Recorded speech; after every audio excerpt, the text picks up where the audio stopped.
আপনি যদি দিনেও না করেন, সপ্তাহেও না করেন, মাসে একবার হলেও আপনাকে চেক করতে হবে যে আপনার সিমটা কেউ হ্যাক করেছে কিনা। আমি আপনাকে বলবো যে মাসে একবার হলেও আপনি চেক করবেন যে আপনার সিমটা কেউ হ্যাক করেছে কিনা। চেক করার জন্য আপনি কি ডায়াল করবেন আজকের এই ছোট্ট ভিডিওর মধ্যে দেখিয়ে দিব। আপনি অবশ্যই এটা ডায়াল করে দেখে নেবেন যে আপনার সিমটা কেউ হ্যাক করেছে কিনা বা আপনার সিমে কোনো সমস্যা হয়েছে কিনা। যদি হয়ে থাকে তাহলে কিন্তু সেটা সমাধান হয়ে যাবে।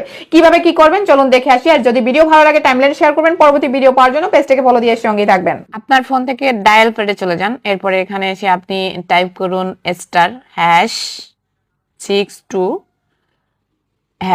এটা লিখে আপনি আপনার যে কোনো একটা সিম থেকে ডায়াল করে দেন। এরপর এখানে যদি আপনি কোনো নম্বর দেখতে পান তাহলে আপনি মনে করবেন যে আপনার সিমটা কোথাও আপনার সিমের নম্বরটা কোথাও হ্যাক হয়ে গিয়েছে, আপনার সিমের নম্বরটা হচ্ছে কোথাও ফরওয়ার্ডিং হয়ে গিয়েছে বা আপনার কল রেকর্ডিংগুলো কেউ শুনতে পাচ্ছে, আপনার এসএমএসগুলো কেউ দেখতে পাচ্ছে। তো এরকম যদি আপনি দেখেন এখানে যে কোনো নম্বর শো করতেছে তাহলে আপনি কি করবেন?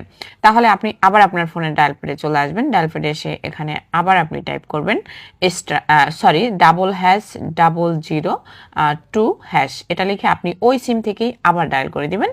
এই সিম থেকে ডায়াল করে দিলে দেখবেন যে যেগুলো চালু হয়েছিল আপনার ফোনে, যদি কোনো সমস্যা করে থাকেন, আপনি কোনো কিছু ডায়াল করেও যদি কোনো সমস্যা করে থাকেন, অথবা আপনি যদি কেউ যদি ফরওয়ার্ডিং করে থাকে, তাহলে দেখবেন যে এটা কিন্তু ঠিক হয়ে যাবে, মানে এই সমস্যাটা আর থাকবে না। That's it.